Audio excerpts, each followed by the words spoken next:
ഞങ്ങളുടെ റോഡൊക്കെ പൊട്ടിപ്പൊളഞ്ഞ് കിടക്ക, സ്കൂളിൽ പോകാൻ പറ്റില്ല. കൊറേ നാളായി ഇതിങ്ങനെ പൊട്ടിപ്പൊളിഞ്ഞ് നടക്കാൻ തുടങ്ങിയിട്ട്. അപ്പൊ ചെളിവെള്ളത്തിലൊക്കെ ചവിട്ടിട്ടാണല്ലോ പോണേ? അതെ, 2-3 പ്രാവശ്യം വീണു. സൈക്കിൾ ഓട്ടി പോയിട്ടാ? ഏത് ഈ റോട്ടിൽ കൂടെ? ചേട്ടാ ഇവിടെ ഒട്ടും കൊള്ളൂല. കൊള്ളില്ലേ? അത് ശരി, മര്യാദക്ക് പോവാനൊന്നും പറ്റണില്ല. നിങ്ങൾ പറഞ്ഞോ എല്ലാവരോടും? വോട്ട് ചെയ്യാൻ വന്നപ്പോ അവരോട് പറഞ്ഞു. വോട്ട് ചോദിക്കാൻ വന്ന ആൾക്കാരോട് പറഞ്ഞല്ലേ? എന്നിട്ട് അവര് ശരിയാക്കി തന്നില്ല. ശരിയാക്കി തന്നില്ല. ഇനിയിപ്പോ എന്നിട്ട് ചെയ്യണ്ടപ്പോ? പഞ്ചായത്ത് ഒരു വഞ്ചി ഇട്ടെന്നാ മതി. വഞ്ചിയാ? പഞ്ചായത്ത് വഞ്ചി ഇട്ടായിരുന്നു. കൊറേ നാളായി റോഡ് ഇങ്ങനെ കിടക്കണു. ഈ റോഡ് ഇങ്ങനെ കിടക്കാൻ കൊറേ നാളായി. അപ്പൊ നിങ്ങൾ ഇതിൽ കൂടെ പോകുമ്പോ പേടിയാവുണ്ടോ? ഈ വെള്ളത്തില് പാമ്പൊക്കെ ഉണ്ടെങ്കിലോ ഭയങ്കര പേടിച്ചിട്ടാ പോണേ. പിന്നെ സ്ട്രീറ്റില് ലൈറ്റ് ഒന്നും ഇല്ല. പിന്നെ മെമ്പറോടൊക്കെ പറഞ്ഞു, ആരും കേട്ടില്ല, ചെയ്തു തന്നിട്ടില്ല. പുല്ല് വെട്ടിയിട്ടില്ല, കാട് പിടിച്ച് കിടക്ക. അപ്പൊ പോകുമ്പോ പേടിയാവണു. ഞങ്ങൾ ട്യൂഷൻ കഴിഞ്ഞ് വരുമ്പോ 7-8 മണിയാവും. അപ്പൊ ലൈറ്റ് ഇല്ലാത്തോണ്ട് പേടിയാവണു പോവാൻ. എല്ലാവർക്കും നല്ല നമസ്കാരം. ഈ മഴക്കാലമായി കഴിഞ്ഞാൽ നമ്മുടെ തദ്ദേശഭരണ സംവിധാനങ്ങളിലൂടെ നമ്മൾ പോയി കഴിഞ്ഞാൽ പല പഞ്ചായത്തുകളിൽ റോഡുകൾ കണ്ടു കഴിഞ്ഞാൽ നമുക്ക് കരയണോ ചിരിക്കണോ. ചില റോഡുകളെ കണ്ടു കഴിഞ്ഞാൽ നമുക്ക് ഭൂപടം ഉണ്ടാക്കാം. ഞാനിപ്പോൾ നിൽക്കുന്നത് പരിയാരം ഗ്രാമപഞ്ചായത്തിലെ 17-ാം വാർഡിലാണ്. 17-ാം വാർഡിൽ ഐശ്വര്യം തുളുമ്പി നിൽക്കുന്ന ഐശ്വര്യ നഗറിലാണ് ഞാൻ നിൽക്കുന്നത്. ഐശ്വര്യം തുളുമ്പി നിൽക്കുന്നതെന്ന് പറയുമ്പോൾ തന്നെ ഇപ്പോൾ നിങ്ങൾക്ക് കാണാം, ഇപ്പോൾ വെള്ളമാണ് ഇവിടെ തുളുമ്പി നിൽക്കണം. ഈ റോഡിൽ നോക്കി കഴിഞ്ഞാൽ കാണാൻ സാധിക്കും. വർഷങ്ങളോളം ഈ പ്രദേശവാസികളുടെ ഒരു വലിയ പരാതിയായിരുന്നു ഈ റോഡ് ഒന്ന് ശരിയാക്കി തരണം എന്നുള്ളത്. തദ്ദേശഭരണ സംവിധാനങ്ങളുടെ ഏറ്റവും വലിയ ഇടപെടലാണ് ജനങ്ങൾക്ക് കൊടുക്കാൻ പറ്റുന്നത്. 1 റോഡ് നന്നാക്കുക, 2 സ്ട്രീറ്റ് ലൈറ്റ് വെട്ടട, അതുപോലെ തന്നെ പുല്ല് വെട്ട. ഇത് കൃത്യമായിട്ട് നടത്തി കഴിഞ്ഞാൽ ആളുകൾക്ക് ആ മെമ്പറോട് വലിയ സ്നേഹം ഉണ്ടാവും. ഈ റോഡ് എന്തുമാതിരിയാണ് കിടക്കുന്നത്. ഇവിടെ എത്രയോ കുട്ടികൾ സ്കൂളിൽ പഠിക്കുന്നു, എത്രയോ ആളുകൾ ജോലിക്ക് പോകുന്നു. ഇവിടെ അത്യാവശ്യം കുഴപ്പമില്ലാത്ത വീട്ടുകാർ താമസിക്കുന്ന ഒരു ഏരിയയാണ്. ആ ഏരിയയിൽ കാണിച്ചു വെച്ചാൽ സംഭവമാണ് നിങ്ങൾ കാണുന്നത്. ഇതിന്റെ മുഴുവൻ റോഡ് കണ്ടു കഴിഞ്ഞാൽ പേടിയാവും. അങ്ങേ അറ്റത്തേക്ക് പോയി തിരിഞ്ഞു കഴിഞ്ഞിട്ടുണ്ടെങ്കിൽ അതിനേക്കാൾ ശോചനീയം. അത് മാത്രമല്ല, ഇവിടെ ഈ 2 സൈഡുകളിലും പാമ്പുകളുടെ ശല്യമാണ്. ചെറിയ കുട്ടികൾ പഠിക്കുന്ന ഒരുപാട് കുടുംബങ്ങൾ ഇവിടെ തൊട്ടടുത്തുണ്ട്. ഇപ്പോൾ ഈ രീതിയിലെ വെള്ളമെങ്കിൽ ഒരു പെരുമഴ പെയ്ത് കഴിഞ്ഞാൽ ഇവിടുത്തെ സ്ഥിതി പറഞ്ഞാൽ മുട്ട് ഒപ്പം വെള്ളം വരുന്ന സ്ഥിതിയാണ്. എന്തേ ഇവിടുത്തെ ജനപ്രതിനിധികൾക്ക് ഇത് കാണാൻ? എത്ര നാളുകളായി ഇവിടുത്തെ കക്ഷി രാഷ്ട്രീയ ഭേദമന്യേ എല്ലാ ജനപ്രതിനിധികളും അടുത്ത് പറയുന്നു. ഇവിടുത്തെ പ്രശ്നം എന്താണെന്ന് വെച്ചിട്ടുണ്ടെങ്കിൽ പഞ്ചായത്ത് UDF ഭരിക്കണമെങ്കിൽ LDFന്റെ മെമ്പറായിരിക്കും ഇവിടുത്തെ, LDFന്റെ മെമ്പറാണ് ഇവിടുത്തെങ്കിൽ UDF ആയിരിക്കും ഭരിക്കുന്നത്. ഇങ്ങനെയുള്ള പ്രശ്നങ്ങളകപ്പെട്ട് ഈ ഐശ്വര്യ നഗർ, പരിയാരം പഞ്ചായത്തിന്റെ ഐശ്വര്യം തുളുമ്പി നിൽക്കുന്ന ഐശ്വര്യ നഗറിന്റെ സ്ഥിതിയാണ് ഈ കാണുന്നത്. ഇങ്ങനെ ഒരു റോഡ് ഈ പരിയാരം പഞ്ചായത്തിൽ വേറെ ഒരു സ്ഥലത്തുണ്ടാവില്ല. ഇതൊക്കെ അമ്പേ മോശം. ഇതൊക്കെ ജനപ്രതിനിധികൾക്കും ഇവിടുത്തെ ഭരണസമിതികൾക്കും അമ്പേ മോശമാണത്. ഇങ്ങനെയൊക്കെയുള്ള റോഡ് കൊണ്ടുപോകാന്ന് വെച്ചാൽ. ഇനി ഈ കുട്ടികൾ ഏതെങ്കിലും സമയത്ത് 8 മണി കഴിയും ട്യൂഷൻ കഴിഞ്ഞ് വരാൻ, ഈ കുട്ടികൾക്ക് ഏതെങ്കിലും തരത്തിലുള്ള എന്തെങ്കിലും വല്ല പാമ്പ് കടിയൊക്കെ അങ്ങനെ എന്തെങ്കിലും പ്രശ്നങ്ങൾ ഉണ്ടായി ആരാണ് അതിന് ഉത്തരവാദിത്തം പറയാ? ഇതൊക്കെ ഈ ദുരന്തങ്ങൾ ഉണ്ടാകാൻ വേണ്ടി നോക്കി നിന്ന് കാഴ്ചക്കാരായിട്ട് നിൽക്കുന്നതല്ല ഭരണസമിതികൾ. ഈ വിഷയത്തിൽ സത്വരമായി ഇടപെടണം. ഒരു പഞ്ചായത്ത് ഭരണ സംവിധാനങ്ങൾക്ക് ചെയ്തു തീർക്കാൻ പറ്റുന്ന കാര്യങ്ങളുണ്ട്. MLA ഉണ്ട്, ബ്ലോക്ക് പഞ്ചായത്ത് ഉണ്ട്, ജില്ലാ പഞ്ചായത്ത് ഉണ്ട്, ത്രിതല പഞ്ചായത്ത് സംവിധാനങ്ങൾ ഇങ്ങനെ തിരമാല പോലെ കിടക്കുന്നു. പക്ഷേ ഐശ്വര്യ നഗറിന് ഒരു മാറ്റമില്ല. ഇവിടുത്തെ ആളുകൾ ആകെ വിഷമത്തിലാണ്. ഇമാതിരി റോഡും പിടിച്ച് ഈ പഞ്ചായത്ത് ഭരണസമിതി മുന്നോട്ട് പോകുകയാണെങ്കിൽ തീർച്ചയായിട്ടും വലിയ പ്രതിഷേധങ്ങൾക്ക് സംഭവങ്ങൾക്ക് ഇടയാക്കും. വളരെ മോശമാണത്. കാരണം എത്രയോ നാളുകളുണ്ടായിരുന്നിട്ട് അറിയാൻ ഒന്ന് മാറ്റം വരുത്താനായിട്ടുള്ള ഒരു ശ്രദ്ധ തിരിക്കലാണ് നോക്കുന്നത്. ഈ കുട്ടികളെല്ലാം കണ്ട് നോക്കി അവർ പ്ലേ കാർഡും പിടിച്ചിട്ടാണ് ഈ ചെളിവെള്ളത്തിന്റെ മുന്നിൽ. അങ്ങനെയുള്ള സാഹചര്യത്തിലേക്ക് ആ കുട്ടികളെ പോലും വലിച്ചിറക്കി എന്നുള്ളതാണ് ഇവിടുത്തെ ഭരണസമിതിയും ഇവിടുത്തെ ജനപ്രതിനിധിയും ചെയ്ത ഏറ്റവും വലിയ തെറ്റ്.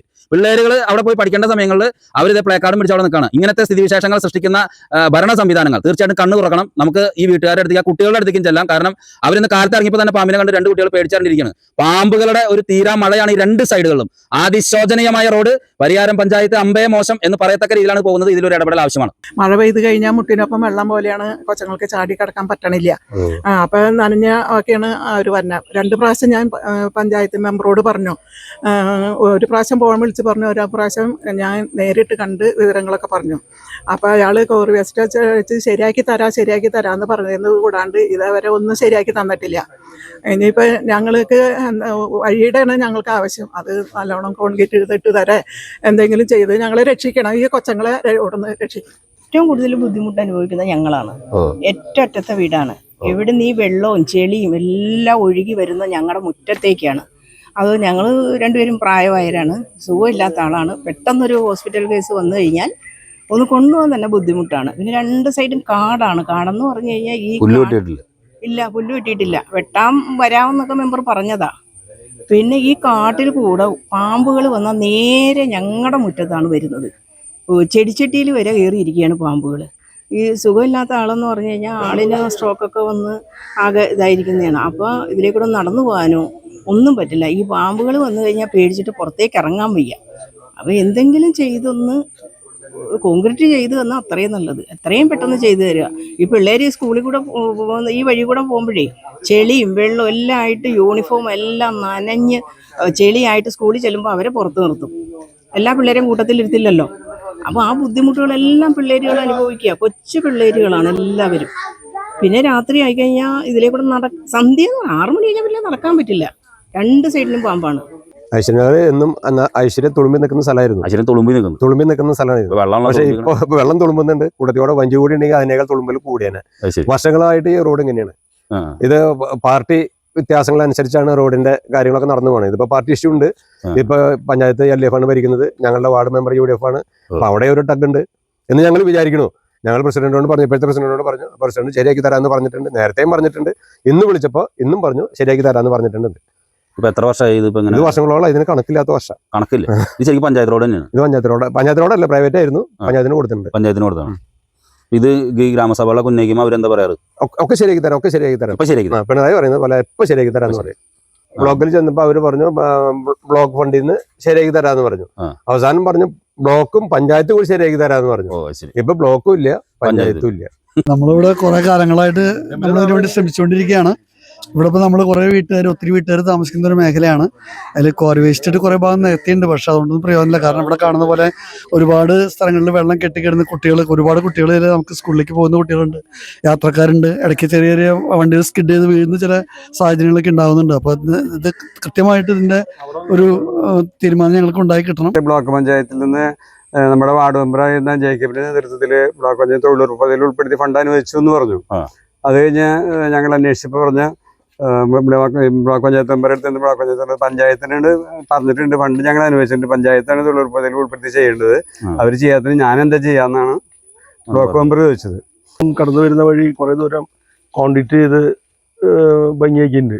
അവിടെ നിന്ന് ഇങ്ങോട്ടുള്ള ഭാഗം കോൺക്രീറ്റ് ചെയ്താൽ മാത്രമേ ഈ ഭാഗത്തെ ജനങ്ങൾക്ക് ബുദ്ധിമുട്ട് ഒഴിവാക്കി വഴിക്ക് നടക്കാൻ പറ്റുള്ളൂ. ഇവിടുത്തെ കുട്ടികളെ സംബന്ധിച്ച് പറയുന്നത് 8 മണി കഴിഞ്ഞിട്ടാണ് ഇവിടുത്തെ കുട്ടികൾ ട്യൂഷൻ കഴിഞ്ഞ് വരുന്നത്. രാത്രി 8 മണിക്ക് ട്യൂഷൻ കഴിഞ്ഞ് വരുമ്പോൾ പെരുമഴയാണെങ്കിൽ ഇവിടെ വെള്ളം കുളമായി ഇപ്പം ഇത്തിരി വെള്ളം കുറവാണ്. മഴയില്ല, ഇപ്പം മഴയുള്ള സമയത്ത് മുട്ടിനൊപ്പം വെള്ളത്തിലാണ് പിള്ളേർ വരുന്നത്. യൂണിഫോം ഇട്ട് ചെളിയായിട്ട് സ്കൂളിൽ ചെന്നാലത്തെ കാര്യം പറയേണ്ട കാര്യമില്ല. അപ്പോൾ അങ്ങനത്തെ സാഹചര്യത്തിൽ ഇത് ക്വാണ്ടിറ്റി ചെയ്ത് തന്നെ ഇതിൻ്റെ അറ്റം വരെ ക്വാണ്ടിറ്റി ചെയ്യണം. കഴിഞ്ഞ 4 വർഷമായിട്ട് ഇതിന്റെ പിന്നാലെ നിരവധിയായിട്ടുള്ള പരാതികൾ പഞ്ചായത്തിനും പഞ്ചായത്ത് സെക്രട്ടറിക്ക് പിന്നെ വാർഡ് മെമ്പറിന് കളക്ടർക്ക് മുഖ്യമന്ത്രിക്ക് വരെ അയച്ചിട്ടുണ്ട്. പക്ഷെ യാതൊരുവിധ നടപടികളും തിരിച്ച് മറുപടികൾ എല്ലാം ശരിയാക്കി തരാൻ ഞങ്ങൾ ആ ഓഫീസിലേക്ക് പരാതി ഫോർവേഡ് ചെയ്യാമെന്ന് പറയുന്നതിൽ കൂടുതലായിട്ട് ഒരു നടപടിയും ഈ വഴിയിൽ ഇതുവരെ ചെയ്തിട്ടില്ല. ഇപ്പൊ ഒരു അവസാനമായിട്ട് പഞ്ചായത്ത് പറയുന്നത് കോറി വേസ്റ്റ് അടിച്ച് നികത്തി തരാന്ന് പറയണേ. പക്ഷെ കഴിഞ്ഞ പ്രാവശ്യം ഞങ്ങൾ നാട്ടുകാർ കൂടി പൈസ ഇട്ട് കോറി വേസ്റ്റ് അടിച്ച സാഹചര്യത്തിൽ ഒരു 10 ദിവസത്തോളം ഞങ്ങൾക്ക് വഴി നടക്കാനായിട്ട് സാധിച്ചില്ല. ഈ വഴിയെ സംബന്ധിച്ച് ആകെ ഒരു എൻട്രൻസ് ആണ് ഈ വഴിക്കുള്ളത്. അപ്പോൾ അതുകൊണ്ട് തന്നെ നമുക്ക് യാത്രയ്ക്ക് വളരെയധികം ബുദ്ധിമുട്ട് നേരിടുന്നുണ്ട്. അപ്പോൾ പഞ്ചായത്തിന്റെ ഭാഗത്ത് നിന്ന് എത്രയും പെട്ടെന്ന് അടിയന്തരമായിട്ട് ഈ ഇത്രമാത്രം കുട്ടികളും പ്രായമായിട്ടുള്ള ആളുകളും ഒക്കെയുള്ള ഈ വഴിയുടെ കാര്യത്തിൽ അടിയന്തരമായിട്ടുള്ള നടപടി സ്വീകരിച്ച് ഞങ്ങളുടെ ഈ ദുരിതം പരിഹരിച്ചു തരണമെന്നാണ് ഞങ്ങൾക്ക് പറയാനുള്ളത്.